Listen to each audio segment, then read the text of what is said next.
اعوذ باللہ من الشیطان الرجیم بسم اللہ الرحمن الرحیم اذا جاء نصر اللہ والفتح ورأیت الناس يدخلون في دین اللہ افواجا فسبح بحمد ربك واستغفر انہ کان توابا۔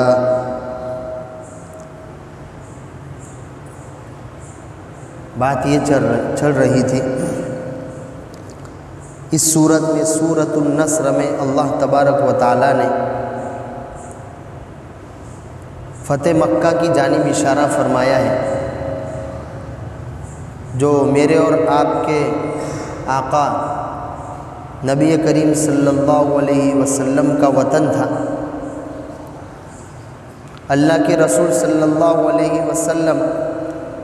سن 8 ہجری میں 10 رمضان کو فتح مکہ کے لیے مدینہ سے مکہ روانہ ہوئے۔ راستے میں اللہ کے رسول صلی اللہ علیہ وسلم نے ایک جگہ پڑاؤ ڈالا تھا اور وہاں رات کو قیام فرمایا۔ مر الزہران میں ایک جگہ کا نام ہے۔ وہاں ابو سفیان جو اس وقت تک مشرف اسلام نہیں ہوئے تھے، اسلام میں داخل نہیں ہوئے تھے، وہ مکہ والوں کی حفاظت کے لیے چوکی کر رہے تھے، اور اللہ کے رسول صلی اللہ علیہ وسلم کی جانب سے بھی چوکیدار وہاں گشت لگا رہے تھے۔ اتفاق سے ابو سفیان اللہ کے رسول صلی اللہ علیہ وسلم کے جاسوس کے ہاتھوں پکڑے گئے۔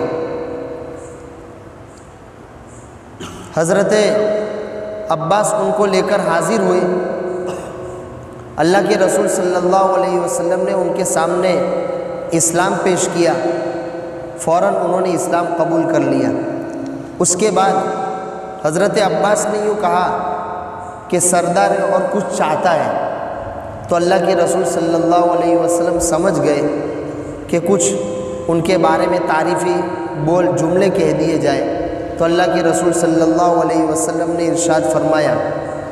جو ابو سفیان کے گھر میں داخل ہو گیا اس کو امن ہے،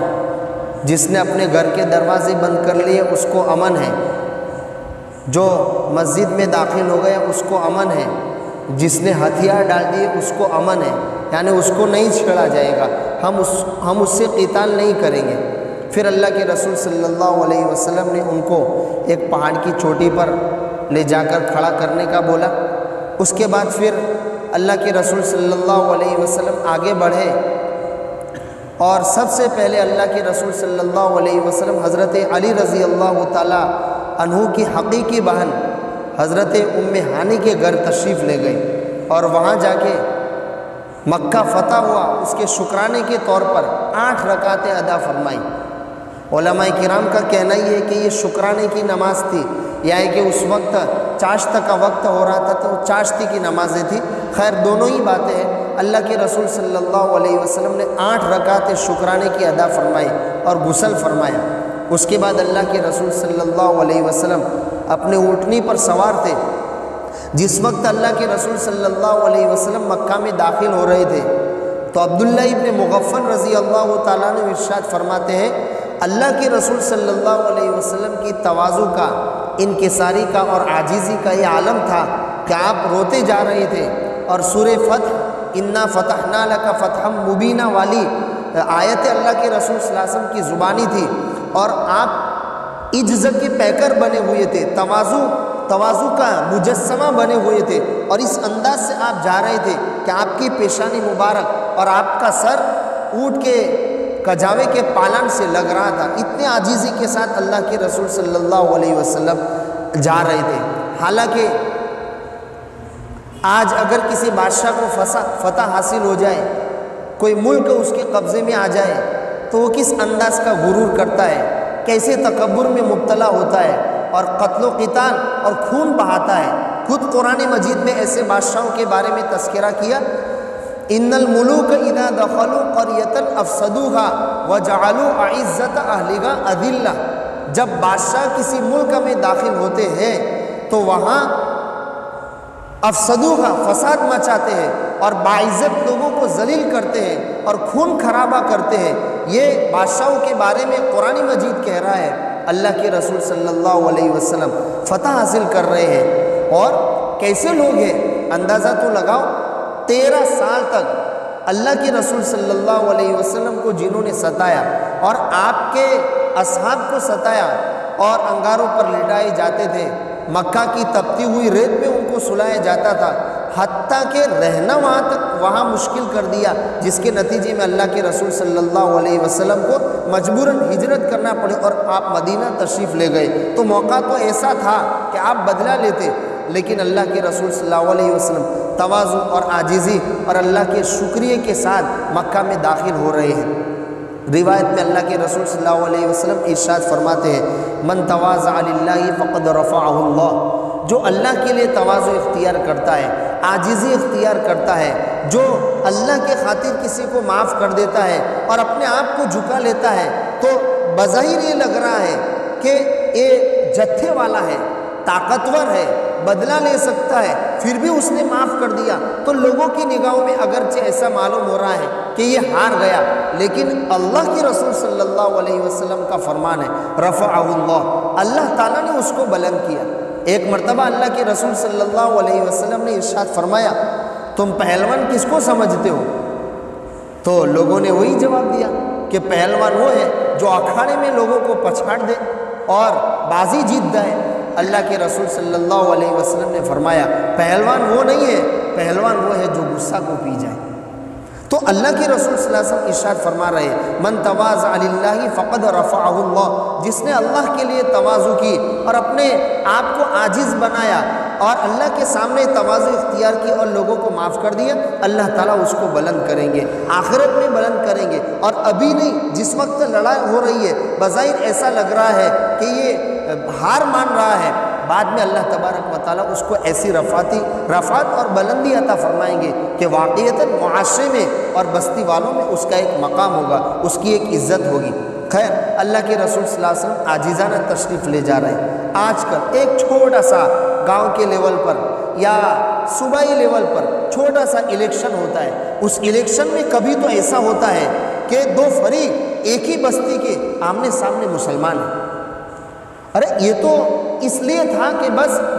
اب دو کھڑے ہو گئے، اب جو جیت گیا ٹھیک ہے، اللہ تعالیٰ نے اس کو جیتا لیا، اور جو ہار گیا وہ ہار گیا. لیکن ہم تو اس لیے جیتے ہیں، کسی کو نیچا دکھانے کے لیے نہیں جیتے ہیں. ہم تو اپنی بستی کی ترقی کے لیے جیتے ہیں، ہم تو اپنے یعنی گاؤں کی ترقی کے لیے جیتے ہیں، اس کی معاشرت کی اصلاح کے لیے جیتے ہیں، ہم تو اپنے وطن کی حفاظت کے لیے جیتے ہیں. اور نتیجہ یہ ہوتا ہے کہ وہ غرور میں مبتلا ہوتا ہے، تکبر میں مبتلا ہوتا ہے، اور اس انداز سے جلوس نکالتا ہے کہ اپنے دوسرے مومن ساتھی جو ہار گیا ہے اس کا دل چیر کر رہ جاتا ہے اور شک ہو جاتا ہے، وہ بیچارہ رونے پر مجبور ہو جاتا ہے. ایسی صورتحال کبھی اختیار کی جاتی ہے. اللہ کے رسول صلی اللہ علیہ وسلم کا اسوہ ہے، نمونہ ہمارے سامنے موجود ہے. آپ مکہ کو فتح کر رہے ہیں اور پورا بدلہ لینا چاہتے تو لے سکتے تھے، سب لوگ آپ کے سامنے سر نگوئے اور عاجزی کے ساتھ کھڑے ہیں. لیکن اللہ کے رسول صلی اللہ علیہ وسلم رہتی دنیا تک، قیامت تک آنے والے انسان کو بتا کے گئے کہ بھئی دنیا اس لیے نہیں ہے، ہم جیتے اس لیے نہیں ہے کہ لوگوں کو تکلیف پہنچائے. خیر یہ تو ہم نے فتح حاصل کی، دین غالب ہوا. اب جو ہمارے سامنے مغلوب قوم ہے، وہ مغلوب قوم اس لیے مغلوب نہیں ہوئی کہ ہم جیسے چاہے ان کا خون بہائے، جیسے چاہے ان کو تکلیف پہنچائے. یہ اللہ کے رسول صلی اللہ علیہ وسلم نے ہم کو یہ سبق نہیں سکھایا. خیر، آپ ام ہانی رضی اللہ تعالیٰ عنہ کے گھر پر غسل فرما کر اور نماز ادا کر کے سب سے پہلے مسجد حرام میں تشریف لے گئے. مسجد حرام کے باہر کعبۃ اللہ کے ارد گرد 360 بت رکھے ہوئے تھے. سب سے پہلے اللہ کے رسول صلی اللہ علیہ وسلم نے، آپ کے ہاتھ میں چھوٹی سی لکڑی تھی، اور لکڑی کو اس طریقے سے یعنی بت کے اوپر یوں لگاتے اور جاء الحق و زہق الباطل کہتے جاتے کہ حق آ گیا اور باطل مٹ گیا، حق آ گیا اور باطل مٹ گیا. اس قسم کے جملے اللہ کے رسول صلی اللہ علیہ وسلم کہتے جاتے تھے، اور وہ بت آپ کی لکڑی اس کو لگتے ہی سر کے بل گر جاتا تھا. اس طریقے سے اللہ کے رسول صلی اللہ علیہ وسلم نے مکہ کی ارد گرد سے 360 بت کا خاتمہ کر کے مکہ کی سرزمین سے اور شرک کو مٹایا اور بت پرستی کو مٹایا، اور رہتی دنیا تک آنے والے انسانوں کے لیے اعلان کر دیا کہ یہ حق نہیں ہے، حقیقی معبود تو وہ ہے، ایک ہی معبود ہے جس کو ہم اللہ کہتے ہیں، اسی نے ہم کو پیدا کیا ہے، اور یہ کعبہ بھی اسی اللہ کا گھر ہے، ان معبودان باطنہ کا گھر نہیں ہے۔ پھر اللہ کے رسول صلی اللہ علیہ وسلم نے عثمان بن طلحہ رضی اللہ تعالیٰ عنہ سے چابی منگوائی، وہ چابی بردار تھے، کعبہ کی چابی اسی خاندان کے پاس رہتی تھی، وہ چابی لے کر حاضر ہوئے۔ اللہ کے رسول صلی اللہ علیہ وسلم کعبہ کے اندر تشریف لے گئے، آپ کے ساتھ کعبہ کے اندر جانے والے اسامہ ابن زید رضی اللہ تعالیٰ عنہ، حضرت بلال رضی اللہ تعالیٰ عنہ، اور آپ اندر تشریف لے گئے۔ اندر بھی حضرت ابراہیم علیہ السلام کی اور حضرت اسماعیل علیہ السلام کی دیواروں پر تصویریں بنی ہوئی تھی، آپ نے ان تصویروں کو مٹانے کا حکم دیا، سب تصویریں مٹائی گئی، اور آپ نے کعبہ کے ہر کونے میں اللہ کی تعریف بیان کی، اللہ کی حمد بیان کی، اللہ اکبر کہا، اللہ کی تکبیر بیان کی۔ اس کے بعد اللہ کے رسول صلی اللہ علیہ وسلم باہر تشریف لائے۔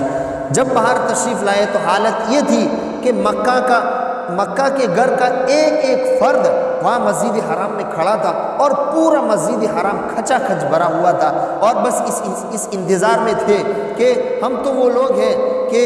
جنہوں نے ان نبی کریم صلی اللہ علیہ وسلم کو ستا کہ اس مکہ سے باہر نکالا تھا، آج ان کا برتاؤ ہمارے ساتھ کیا ہو رہا ہے، آج تو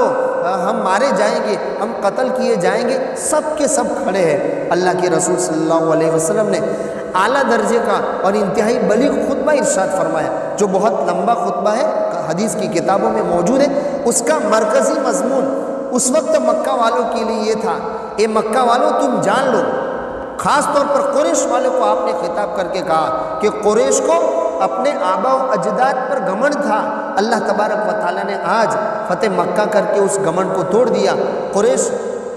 تکبر کرتے تھے اور اپنے مکہ کو اپنی جاگیر سمجھتے تھے، کعبۃ اللہ کو اپنی جاگیر سمجھتے تھے، اور اپنے آپ کو لوگوں کے مقابلے میں بڑا سمجھتے تھے۔ اور اللہ کے رسول صلی اللہ علیہ وسلم نے اللہ کے رسول نے جملہ ارشاد فرمایا، الناس من آدم و آدم من تراب، کہ لوگ آدم سے ہے اور حضرت آدم علیہ السلام مٹی سے ہے، لہذا مٹی ہونے کے ناطے سب برابر ہے۔ اگر کسی کو کسی پر فوقیت حاصل ہے، کوئی کس سے بڑا ہے، تو دوسری آیت آپ نے ارشاد فرمائی، یا ایھا الناس انا خلقناکم من ذکر و انثی وجعلناکم شعوبا وقبائل لتعارفوا، ہم نے تم کو قبیلے والا، خاندان والا، کہ کوئی فلاں خاندان کے نام سے موسوم کیا جاتا ہے، کوئی فلاں خاندان کے نام سے موسوم کیا جاتا ہے، تو یہ خاندان والا اور قبیلہ والا اس لیے نہیں بنایا کہ تم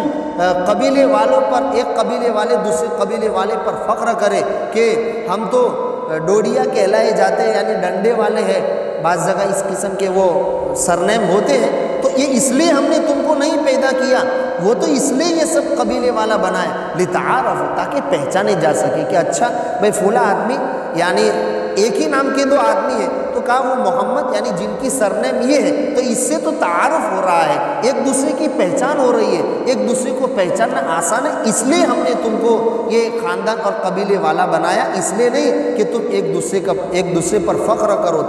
تکبر کرو۔ فخر تو کس کو حاصل ہے؟ ان اکرمکم عند اللہ اتقاکم، تم میں اللہ کے نزدیک مکرم، معزز، باعزت وہ ہے جو تم میں سب سے زیادہ تقوی والا ہو، پرہیزگار ہو، جس کی زندگی میں اللہ تبارک و تعالیٰ کا خوف اور ڈر ہو، یہ سب سے زیادہ اللہ کے نزدیک مکرم اور معزز ہے۔ قبیلے کے اعتبار سے نہ گورے کو کالے پر اور نہ کالے کو گورے پر اور نہ سید خاندان والے کو کسی اور خاندان پر کسی اعتبار سے فضیلت حاصل ہے، نہیں، فضیلت حاصل ہے تو وہ تقوی کی بنیاد پر۔ پھر اللہ کے رسول صلی اللہ علیہ وسلم نے مکہ والوں سے ارشاد فرمایا،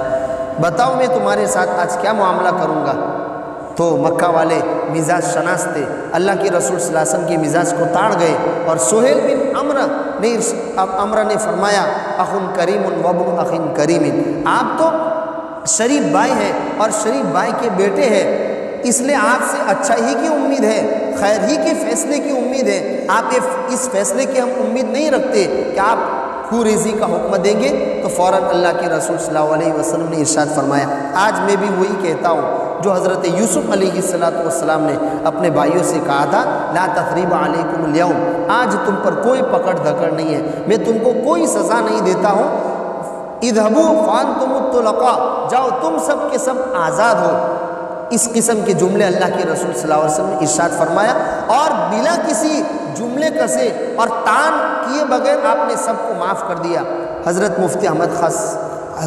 احمد خانپوری دامت برکاتہم فرماتے ہیں کہ ہماری صورت حال ہی ہے کہ آج کل اگر ہم کسی کو معاف بھی کرتے ہیں تو ساتھ میں 2-4 جملے تو کس ہی دیتے ہیں، تو جیسے کو معاف نہیں کروں گا رکھ کے کیا فائدہ، تو جیسے کو معاف کر دیتا ہوں چل جانا، اس قسم کے 2-4 جملے تو کس ہی دیتے ہیں۔ اللہ کے رسول صلی اللہ علیہ وسلم نے اتنی بڑی فتح حاصل کی ہے، اور آپ علیہ السلام کے زبان مبارک سے لا تثریب علیکم اليوم اس قسم کے جملے کے علاوہ نہ کوئی جملہ کسا کہ تم تو ایسے تھے، مجھے ستاتے تھے، تمہیں نے تو مجھے مکہ سے نکالا تھا، تمہیں نے تو میرے ساتھیوں کا مکہ میں رہنا دوبھر کیا تھا، اس قسم کی کوئی بات اللہ کے رسول صلی اللہ علیہ وسلم کے زبان سے نہیں نکلی۔ اللہ کے رسول کا ہر عمل، ہر فعل، ہر قول، آپ کی ہر بات قیامت تک آنے والے انسانوں کے لیے نمونہ ہے، اور ہم سب قرآن مجید نے جا بجا امت کو تعلیم دی ہے کہ نبی کریم صلی اللہ علیہ وسلم اسوہ اور نمونہ ہے، ہر چیز میں ہمیں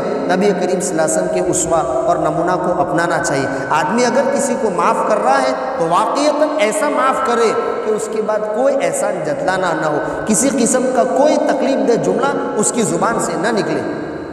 اس کے بعد اللہ کے رسول صلی اللہ علیہ وسلم گویا اس طریقے سے اس سورہ شریفہ میں اسی فتح مکہ کا تذکرہ ہے جو اس طریقے سے ہوا، جس کا چھوٹا موٹا مختصر سا خاکہ آپ کے سامنے آیا۔ اس کے بعد اس سورہ شریفہ میں خاص طور پر جو چیزیں ہمارے لیے لائق درس ہے، یعنی ہمیں اس سورہ شریفہ میں کیا سبق ملتا ہے جس کی جانب قرآن مجید اشارہ کر رہا ہے، وہ 2-4 باتیں ہیں۔ اذا جاء نصر اللہ والفتح، جب اللہ کی مدد اور فتح آ جائے۔ حالانکہ پورے واقعے سے پتہ چلا کہ اس میں فتح مکہ کا تذکرہ کیا جا رہا ہے، تو اس لفظ کا شارٹ فارم اگر ہو سکتا تھا تو وہ یہ ہو سکتا تھا اذا جاء الفتح، جب فتح آ جائے، لیکن اللہ تبارک و تعالیٰ نے فتح والے لفظ سے پہلے نصر یعنی مدد کا تذکرہ کیا۔ جب اللہ کی مدد آ جائے اور فتح مکہ ہو جائے، یعنی اصل وطن جو تمہارا ہے اس پر تمہیں جیت مل جائے، تو نصر اللہ کا لفظ بڑا ہے۔ اس سے مفسرین کہتے ہیں اس بات کی جانب اشارہ کرنا مقصود ہے کہ جو بھی کامیابی انسان کو حاصل ہوتی ہے، چاہے وہ کسی بھی فیلڈ میں کامیابی ہو، کسی بھی میدان کی کامیابی ہو، جیسے نبی کریم صلی اللہ علیہ وسلم کو کامیابی مل رہی ہے کہ اتنی بڑی جنگ میں فتح آپ کو مل رہی ہے، آپ کو فتح مکہ حاصل ہو رہی ہے، تو قرآن یوں کہہ رہا ہے یہ آپ کا کمال نہیں ہے، اس میں آپ کی کوئی تدبیر کا دخل نہیں ہے، اس میں آپ کے زور بازو کا کرشمہ نہیں ہے، یہ جو ہوا ہے اللہ کی نصرت سے ہوا، اللہ کی مدد سے ہوا، اللہ کے فضل اور اس کے احسان سے ہوا۔ اگر اللہ کا فضل احسان اور اس کی مدد اور نصرت نہ ہوتی تو تمہیں فتح نہ ملتی۔ لہذا ہمیں جس میدان میں بھی، جس فیلڈ میں بھی کامیابی حاصل ہو، ہم اس بات کا 100% تصور کریں۔ مثال کے طور پر ایک آدمی روزانہ صبح سے شام تک روزگاری کے لیے پھرتا ہے، دکان پہ جاتا ہے، یا کوئی رکشہ چلا رہا ہے، کوئی کسی اور قسم کی دکان پر جاتا ہے، شام کو اس کو کچھ نہ کچھ رقم ملتی ہے، اس کو لے کر وہ گھر آتا ہے، تو یہ نہیں کہ اس میں میری کامیابی ہے، میں نے آج اس انداز سے کام کیا اس لیے مجھے اتنی سارا منافع مل گیا، نہیں، جو بھی کامیابی مل رہی ہے وہ اللہ کی مدد سے مل رہی ہے، اللہ کے فضل سے مل رہی ہے، اللہ کے احسان سے مل رہی ہے۔ ارے ذرا سوچئے تو صحیح، ہم زیادہ سے زیادہ اس دنیا میں رہ کر، یہ دنیا دارالاسباب ہے، اسباب ہی تو اپناتے ہیں۔ ایک آدمی نے بس دکان کھولی، اپنی ذاتی دکان یا کرائے پر دکان کھولی، اور کسی بڑی دکان سے یا کمپنی سے، فیکٹری سے مال اس میں لا کے بسا دیا۔ اب گاہکوں کا اس کی دکان پر آنا، گاہک کے دل میں بات کون ڈال رہا ہے کہ فلاں کی دکان پر جائیے، فلاں کی دکان پر جائیے۔ ہم گاؤں والوں کی حالت تو یہ ہے کہ بغل میں اگر کوئی، ہم نے جو دکان کھولی ہے اس قسم کی دکان اگر اسی چیز کی دکان بازو میں آ جاتی ہے تو ہم سے رہا نہیں جاتا. کبھی ہم آگے یہاں تک بڑھ جاتے ہیں کہ اپنے ساتھی کو مارنے کی فکر کرتے ہیں, اس کو تکلیف پہنچانے کی فکر کرتے ہیں, اور کبھی تو ایسا ستاتے ہیں کہ وہ دکان وہاں سے چھوڑنے پر مجبور ہو جاتا ہے. حالانکہ ہم نے شہروں کا معائنہ نہیں کیا. بڑی بڑی سٹیوں میں کیا ہوتا ہے, پورا بازار ایک ہی چیز کا ہے. کپڑا مارکیٹ تو پوری کپڑا مارکیٹ ہے, کینچی کی دکان تو ہزاروں دسیوں دکان ایک ساتھ کینچی کی لگی ہوئی ہے, تو وہ گویا وسعت ظرف والے ہوتے ہیں. تو ہزاروں دکان ایک ساتھ ہے, پھر بھی سب کما رہے ہیں, اور اللہ تعالیٰ گاہکوں کے دل میں بات ڈال رہے ہیں کہ فلاں کی دکان پہ جاؤ, فلاں کی دکان پہ جاؤ, فلاں کی دکان پہ جاؤ. تو یہ گاہکوں کے دل میں بات کون ڈال رہا ہے؟ مفتی تقی عثمانی زید مجدوح کے بھائی کا واقعہ ہے, مفتی رفیع عثمانی کا. وہ بغل کے ملک میں, پڑوس کے ملک میں ان کی کتب خانے کی دکان تھی. کہہ رہے ایک مرتبہ ایسی زور کی بارش تھی کہ نہ پوچھو, سب کوئی بھی اپنی دکان پر نہیں گیا. دکان پہ جانا مشکل تھا, راستوں بھی اتنا یعنی گھٹنوں تک اس سے زیادہ پانی تھا. لیکن میرے دل میں خیال آیا کہ میرا کام ہے. اب یعنی سوچ رہے تھے کہ ایسی اتنی بارش میں کون گاہک آئے گا, کون پھٹکے گا, کوئی آنے کے لیے تیار نہیں. لیکن میرے دل میں آیا کہ بس میرا کام ہے اسباب اختیار کرنا. میں جا کے کسی نہ کسی طریقے سے تکلیف اٹھا کے, مشقت اٹھا کے اپنی دکان پہ پہنچوں. وہ دکان پہ پہنچے تو اتفاق سے ایک گاہک اللہ تبارک و تعالیٰ نے ایسا بھیجا جس نے ایک ساتھ 5 سے 6 لاکھ کی کتابیں خریدی. یہ کون بھیج رہا ہے؟ یہ اللہ تبارک و تعالیٰ بھیجنے والے ہیں. تو ہر چیز میں اذا جاء نصر اللہ, یہ نصر لا کر یہ بتلا رہے. حالانکہ فتح مکہ کا تذکرہ ہے. اللہ کے رسول صلی اللہ علیہ وسلم کو جب یہ کہا جا رہا ہے کہ آپ کو اتنی بڑی فتح مل رہی ہے, وہ نصر اللہ کی مدد کی وجہ سے مل رہی ہے. کوئی اسٹوڈنٹ ہے, کوئی کالج کا طالب علم ہے, مدرسے کا طالب علم ہے, اس کو اگر کسی امتحان میں کامیابی حاصل ہو رہی ہے تو وہ یہ نہ سوچے یہ میری محنت کا نتیجہ ہے, یہ میری محنت کا کرشمہ ہے. ارے کبھی آپ کے ساتھی نے بھی تو آپ سے زیادہ پڑھا, آپ رات کو 1 بجے تک پڑھنے بیٹھے تو وہ 2 بجے تک پڑھنے بیٹھا, پھر بھی آپ کو کامیابی مل رہی ہے. یہ اللہ کے فضل سے مل رہی ہے, اللہ کے کرنے سے ہو رہی ہے. اگر اللہ نہ چاہتا تو آپ کو یہ کامیابی نہ ملتی. آدمی اگر قرض کے لیے دوڑ دھوپ کر رہا ہے, اس کے سر پر قرض ہے, دین ہے, اور دین اگر ادا ہو گیا تو وہ یہ نہ سوچے کہ یہ میری زور بازو کی وجہ سے ہوا, یہ میری محنت کی وجہ سے ہوا. نہیں, بلکہ قرض کی ادائیگی اللہ تبارک و تعالیٰ کی نصرت سے ہوئی, اس کے احسان سے ہوئی, اس کے فضل سے ہوئی. اگر اللہ کی نصرت, مدد اور اس کا فضل نہ ہوتا تو یہ قرض ادا نہ ہوتا. اگر آدمی اس طریقے سے اگر یعنی یہ تصور کرے گا تو آدمی کبر سے بچ جائے گا, تکبر والی بیماری سے بچ جائے گا. ورنہ کبھی ایسا ہوتا ہے جب آدمی اس قسم کی باتیں نہیں کرتا, اس کی توجہ اپنی زور بازو پر, اپنی قوت و طاقت اور اپنی تدبیر پر ہوتی ہے, اور اللہ سے نگاہ ہٹتی ہے, تو پھر عجب میں مبتلا ہوتا ہے, تکبر میں مبتلا ہوتا ہے. اور اس طریقے سے گویا شیطان اس پر تکبر کے راستے سے اس کے دین کو فاسد کرتا ہے اور خراب کرتا ہے. حالانکہ تکبر کے بارے میں اللہ تبارک و تعالیٰ حدیث قدسی ہے کہ تکبر تو میری چادر ہے, جو اس میں مجھ سے منازعہ کرے گا, یعنی جو تکبر کو اپنائے گا, میں اس کی پرخشیں اڑا دوں گا, اس کا خاتمہ کر دوں گا, اس کی تکہ بوٹی کر دوں گا. یہ خود اللہ تبارک و تعالیٰ فرماتے ہیں. تو اگر آدمی یہ سوچے گا ہر نعمت پر کہ یہ میری طاقت کے بلبوتے پر نہیں ہوا, اللہ کی مدد شامل حال ہوئی, اللہ کا فضل و احسان شامل حال ہوا تو مجھے یہ نعمت ملی ہے, تو آدمی تکبر کے راستے سے بچ جائے گا اور شیطان کے ایک بہت بڑے ہتھ کنڈے اور ایک بہت بڑے حملے سے اپنے دین کو محفوظ رکھ سکے گا. اس میں پہلا درس اذا جاء نصر اللہ والفتح ہمیں یہ دیا جا رہا ہے. سبحان اللہ و بحمدہ, سبحانک اللہم و بحمدک, نشہد ان لا الہ الا انت, استغفرک.